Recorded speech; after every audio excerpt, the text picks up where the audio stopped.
Bienvenue dans cette nouvelle vidéo de tout ce qui entoure la biochimie. Aujourd'hui, on va voir les coenzymes. Premièrement, on commence par une définition des coenzymes.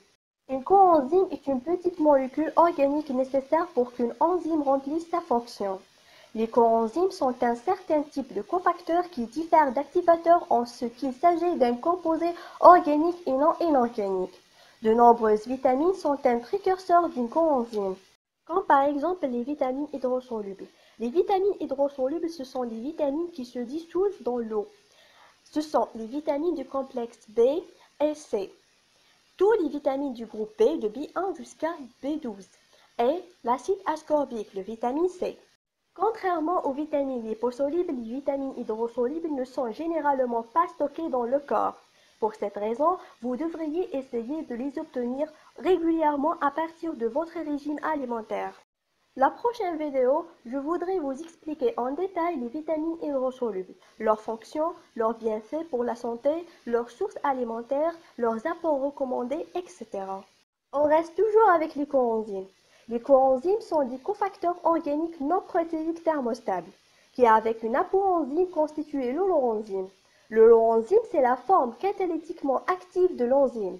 Sans coenzyme, la réaction enzymatique ne peut avoir lieu. La coenzyme fonctionne souvent comme une sorte d'interrupteur marche-arrêt dans une cellule. Alors, une définition possible des coenzymes. Les coenzymes, ce sont des molécules non protéiques de faible masse molaire, strictement indispensables à l'activité enzymatique considérée, mais non responsables de la stéréospécificité et de l'orientation de la réaction, de concentration cellulaire faible et donc toujours régénérée en fin de la réaction par la réaction elle-même ou une autre réaction cellulaire, incluant éventuellement un ion métallique participant à la réaction, comme le fer de plus ou 3 ou bien le cobalt, ou d'autres éléments comme le soufre. Dans certains cas, des ions métalliques participent par chylation, comme l'exemple des ions Mg2+ dans l'ATP. Deuxièmement, origine et biosynthèse. Les coenzymes sont indispensables à l'activité de l'enzyme. Ces composés organiques peuvent être soit synthétisés par la cellule utilisatrice au travers d'une voie de biosynthèse spécifique, le plus souvent complexe pour des êtres vivants autotrophes. Une voie de biosynthèse spécifique, c'est une voie métabolique. C'est un ensemble de réactions chimiques se déroulant dans une cellule vivante et catalysée par une série d'enzymes qui agissent de manière séquentielle.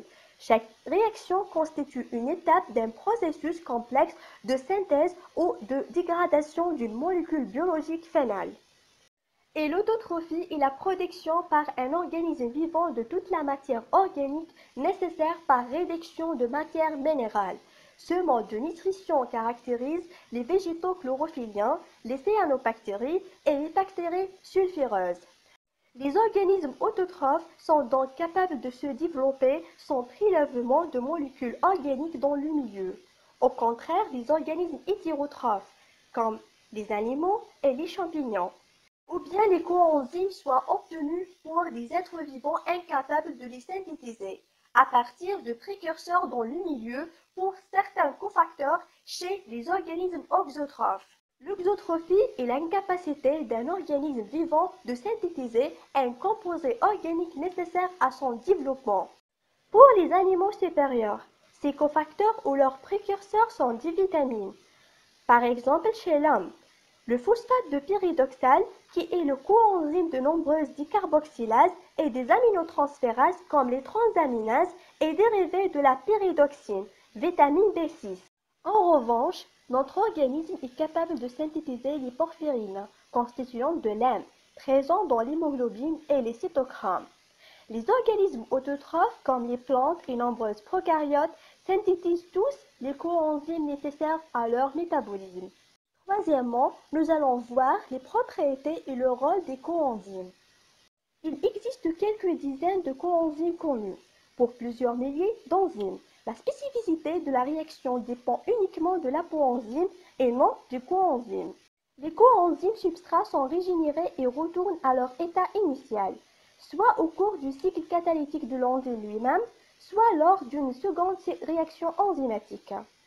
Dans leur structure chimique, les coenzymes sont souvent riches en électrons P, c'est-à-dire portent un ou plusieurs noyaux cycliques. qui contribuent à leur fonction dans le cycle catalytique de l'enzyme. Ils réagissent stéchiométriquement, molle à molle, dans la réaction enzymatique. On dit que les coenzymes sont un type de cofacteur, une molécule qui se lie à une apoenzyme pour former une holoenzyme capable de catalyser des réactions chimiques. Les coenzymes sont souvent des molécules complexes que notre corps ne peut généralement pas synthétiser. Pour cette raison, beaucoup d'entre eux doivent être ingérés avec le régime alimentaire. Une grande partie de coenzymes sont dérivés des vitamines hydrosolubles.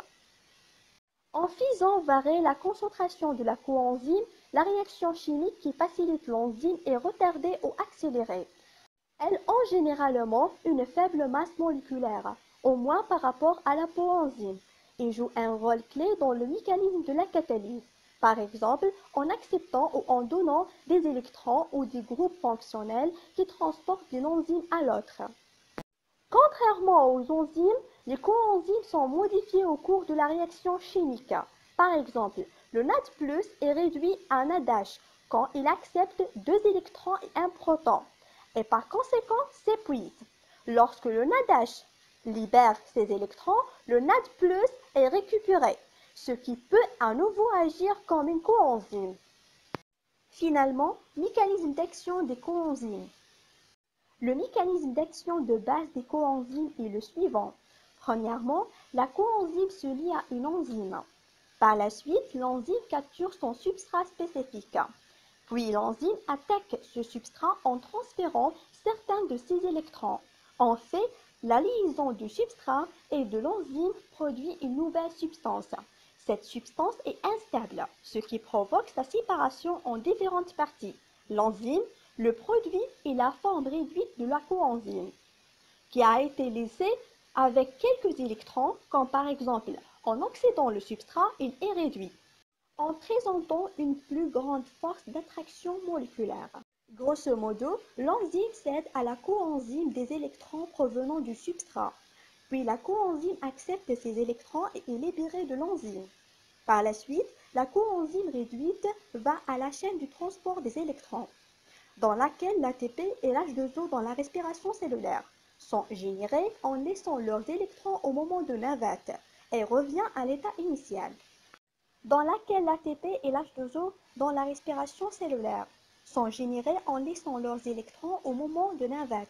Elle revient à son état initial. Cette dernière étape est essentielle pour ne pas épuiser la dotation en coenzymes d'une cellule puisque les enzymes ainsi que celles qui agissent ne peuvent pas effectuer la réaction chimique sans l'aide de sa coenzyme. Certains coenzymes sont fortement et durablement liés à leur enzyme, constituant en pratique un groupe prosthétique, tel que le flavine mononucléotide pour l'enzyme NADH déshydrogénase ou le FAD pour la succinate déshydrogénase. Chaque coenzyme est spécialisé dans l'acceptation et le transport d'un type spécifique d'atomes. Certains acceptent des hydrogènes, d'autres des groupes acétyles ou bien amino, etc. Cependant, les coenzymes ne sont pas spécifiques aux enzymes auxquelles elles sont liées, de sorte que la même coenzyme peut se lier à un grand nombre d'enzymes différents. Et c'est pourquoi le nombre de coenzymes différentes est relativement faible. Merci beaucoup, au revoir.